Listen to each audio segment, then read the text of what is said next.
السلام عليكم ورحمة الله. معاكم فيديو جديد من قناة تجربتي.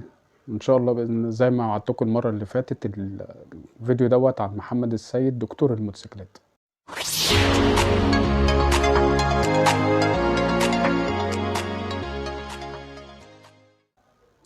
دكتور الموتوسيكلات فعلا هو دكتور الموتوسيكلات. لما معرفتش ألاقي صناعية هنا كنت بتابعه على اليوتيوب وكده، ورحت له المنصورة. طبعا بقى فكرة مجنونة ان انا اصلا اخد الموتوسيكل وعايز يتعمل له صيانة واسافر بيه 140 كيلو، يعني ساعتين زمن.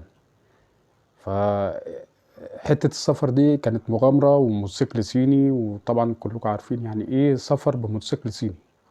الطريق خد مني حوالي ساعتين. وصلت عنده الساعة حوالي 9:30، زيه زي اي راجل مصري. قام معايا بالواجب واستلم مني الموتوسيكل، وما احتاجش كلام مني كتير. يعني هو قلت له في كذا كذا كذا، وانا كنت متواصل معاه على الواتس.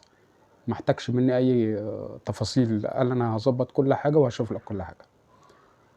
طبعا كان نفسي اقعد هناك معاه كتير بصراحه، الخضره والبلد الريفي والجمال اللي هناك كله، بس قلت ارجع بسرعه عشان السفر بياخد ساعتين وكده. طبعا لما وصلت هناك انا لقيت محل بسيط ميكانيكي عنده العدة البسيطة بتاعته، فيها شوية إمكانيات جميلة جدا. عنده مكنة لحامة، عنده مكنة رش، كومبرسور، شوية إمكانيات كده ممكن يخلي المكنة داخلة متهالكة يخرجها جديدة لنج. بعد أسبوع رحت استلمت المكنة. اللي كان مأخره في الاستلام بس يعني كان بيدور على قطع غيار أصلية. ف طبعا قطع الغيار الأصلية دي بتحتاج إن هو مش أي حاجة بيحطها. يعني هو بينقي قطعة الغيار السليمة الكويسة اللي يضمنها وحطها لي في الموتوسيكل.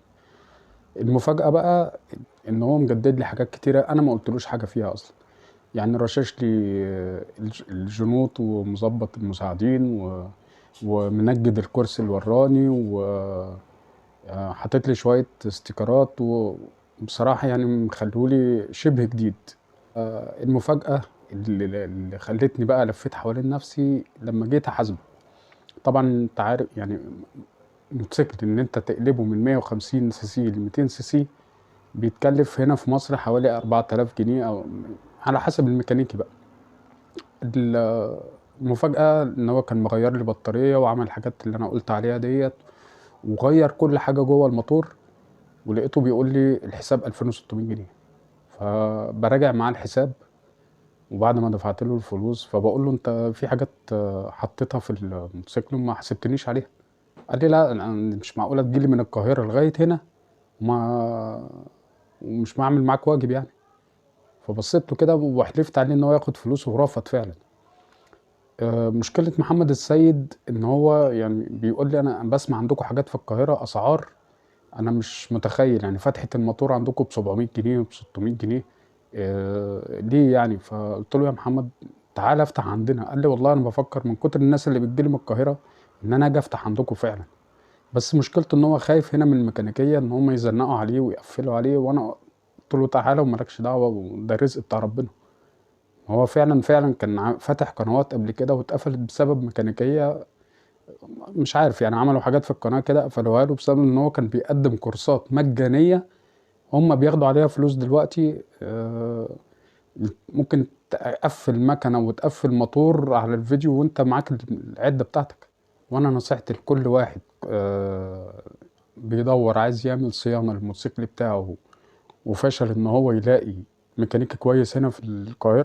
140 كيلو دي مشكله طبعا، ان هو يسافر 140 كيلو مسافه بعيده. بس فعلا المشوار والله والله مش خساره فيه. انا مستلم من المكنه. انا كنت رايح المكنه يا دوبك بتجيب ال70 بالعافيه. انا راجع الصلنسي يعني ماشي بالراحه وعلى الهادي بجيب ال80 وماشي واحده واحده.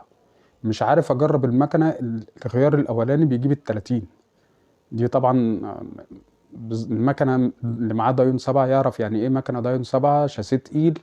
الاولاني يجيب معاه ال30، يعني بسم الله ما شاء الله وحش على الطريق. فنصيحتي لأي واحد بره القاهرة بيدور على ميكانيكي من غير كلام يطلع على محمد السيد. لكن انا مش بعمل دعايه لحد او بقول لا لازم تروح، لا انا بقول ان انا في ناس كتيره قوي بتسالني نروح عند مين، نروح فين، نروح نعمل عند مين.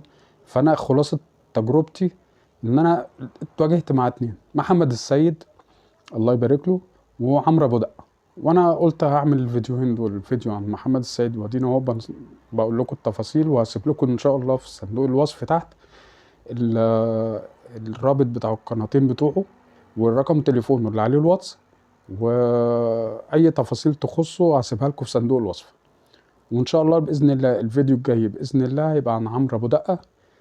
طبعا عمرو مش هعرف افخم فيه لان هو بسم الله ما شاء الله يعني، لا نزكي على الله احدا، بس هو يعني بسم الله ما شاء الله اثبت لي بجد ان محمد السيد عشان بعيد ومشواره بعيد عليا. فقعدت ادور ما لقيتش غير واحد صاحبي بيقول لي انا لقيت واحد شبه محمد السيد. بقول له مين؟ قال لي ده واحد اسمه عمرو ابو دقه، فعامل صفحه اسمها الورشه وخش عليها. دخلت عليها لقيت طريقه شرحه وطريقه الصيانه وطريقه بالظبط محمد السيد. فرحت وتواصلت معاه، وان شاء الله باذن الله الفيديو الجاي هكلمكم عن عمرو ابو دقه وتجربتي معاه، وهقول لكم كل حاجه ان شاء الله باذن الله. وان شاء الله باذن الله تتابعوني في الفيديو اللي جاي. ولو عجبكم الفيديو دوت يا ريت تعملوا اشتراك وتشاركوه مع اي حد عنده موتوسيكل بيدور على اي ميكانيكي محتاج ان هو يروح يعمل صيانه معاه. والسلام عليكم.